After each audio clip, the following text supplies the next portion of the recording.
Yeah. So that is the wrap up for the front end, and let's move on to the back end thing. Okay, you guys would be wondering, I have shown you that whole chart thing, but I explained only three tech stacks, like the expected part. But yeah, for a beginner, three are more than enough. And we are also planning front end development session, brief like detailed front end development session. So you guys can join there, and we will guide you through like all the roadmap, all the tech stacks you need, and in a sequence way. So don't worry about that. And let's jump into the backend. So what is a backend? So backend is used for backend is used for managing and storing the data, processing the user request and server content to the front end. So what is backend?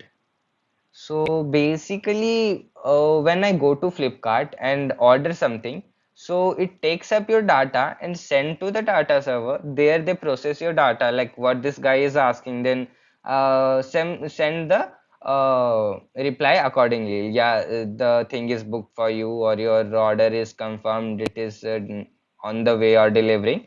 So this is how the backend works. So they connect your website to to a server or a database through an API. Which is our second point. Backend interact with the front end through API, enabling seamless communication between the two parts of the web application. So basically, you can imagine that what you are seeing on the screen is just the display. Behind that, there is a whole server and database thing is there, which is connected through an API. You will understand this thing as we proceed through the session. The main responsibility of backend developer includes the designing, implementation, database structure, and writing serverless logic and integrating various backend systems. Okay, you might not be getting the things. So basically, what I want to say is that you have to design the database. Like for the front end, you have to design the website which we are looking at. For backend, you have to design the database to work accordingly with your front end, and how what your website is like.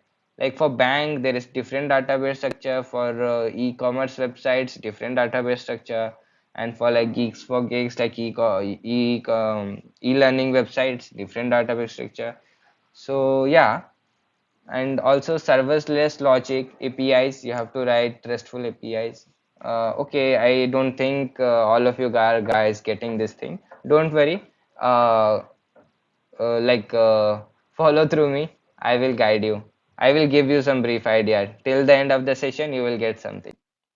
Yeah, like I have said, this is the front end, which you can see. This is the back end, all the data. Like this is where our all sign-in data is stored, everything is stored, and all product data is stored. This is used through an API. So you'll be wondering what is API. Don't worry, guys. We have a session on this also. You will very soon gonna see that session. So don't miss out. Okay, let's move on. Yeah, so this is a brief chat. No, this is not brief chat. This is a detailed chat on the backend. So yeah, what is PHP? What is Node.js? What is Python? What is Ruby, Java, Golang, and the C Sharp storage? Okay. Don't worry. Don't get overwhelmed here. I will just give you like I will just make this chart a little bit easier. So if you choose to go for Python, yeah, I learned Python. I want to do backend Python. Then you can have a framework in Django or Flask or package management. This part is required later in the backend. So first you have to learn Django. Or if you go for Ruby, then you have to these famous frameworks, Ruby or Rail. And if you go Java, there is respective. And for C Sharp, you have to learn .NET. And if you go for like Node.js, like you have learned JavaScript, and now you want to go for Node.js. JS means JavaScript. Okay, guys, don't be confused. So you have and you have this Express framework and all. And PHP, yeah, the PHP was like it is a very old tech stack, but still very reputed website are using, like Wikipedia, not Wikipedia is using it, and Facebook. These are using, but this is a very old tech stack. So I would prefer to go with the Node.js, Node.js, Django, Ruby Rail, anything, or .NET. This thing is quite old. You can go for it. So then there is a storage part, for which database part, database designing. There is MongoDB, all, and relational database. So guys, sorry if I am doing any mistakes here. Like, I am not a backend developer, I am a front end, but I have some ideas, so I am sharing with you. If I did any mistake, let me know. Let me know through the mail. Okay, guys. So don't be angry at me. Yeah, so basically this is what backend is, a whole lot of chaos, but front end should look beautiful. The backend code is like creating a fire, but the front end is aesthetic, cool, and beautiful. You guys get this joke, I think. Okay, so a brief intro to the backend.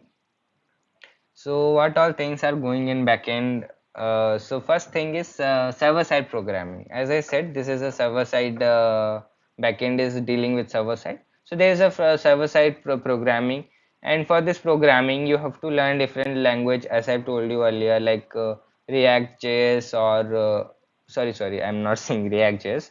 You can learn Node.js and MongoDB and all things. The different language you can learn, and yeah, then you can write the code for the backend. So the primary goal of the server side programming is to handle the business logic and application and ensure that it runs smoothly and efficiently. This involves handling user requests, managing database, and executing application logic. As I told you, like, you guys will go to the website and have some request, and so the backend have to handle this website and manage this request and send a appropriate reply, so you guys can, like, come to know that yes, this website is working and it is not broken. And yeah, then database. So how the database is designed differently upon like what purpose your website is built for. And there is a RESTful API design. Okay, what is RESTful API? So yeah, so let's get a small little bit brief idea about RESTful API. RESTful API allow for creation and reading, updating and deletion of data stored in the server, and are often used to build modern web and mobile applications. So okay, so most of the APIs are RESTful APIs, and as I have written here, it allow the updation of the website, like like how much stock is left, and if the product is stock out, or 3 to 4 stocks are there, and what is the price, how much sale is going on, everything has to be updated in your website. It can't be like Wikipedia, you can say. Wikipedia also updates its page, like information they update, so page has to be updated. So yeah, for that you need require an API design, RESTful API design, and security consideration. Yeah, you don't want to design a website like for 6 to, like, you took 2 to 3 years to design your own website, and then one day a random guy came and hacked your website and everything crashes. So to avoid that, sorry guys, some common security consideration include protection against attack like SQL injection, cross-server scripting, and cross-site request. So I think some of you guys who are doing the backend stuff can understand what I want to say. So basically, these things are there in the backend, and also I told you that we are having this backend session like the front end one. There, if you want to go in backend, you can join that session, and there will be all hands-on session will be there. So don't no need to worry. You just have this idea. This is the brief introduction part. Yeah. So thanks, guys, and I hope you guys understood. And yeah, we have some upcoming sessions also on the brief. I have given you the brief idea here. So we are having a detailed backend session, backend development session, and then front end and hands-on tutorial are there. So you not be wondering what all things are going on. So you must having some track, like you would like what we will teach, you will be able to do that, and from that you can learn more stuffs. And also I am having one more session, Git and GitHub. So please guys join that session also. Yeah, so this is also a meme for you guys. So don't always try to learn a language to 100% because you can't do it, because there is lots of updates, there are patches. So every time you reach to 100%, you will again reach at zero. Okay? So guys, that's all. Open your systems and start coding, guys.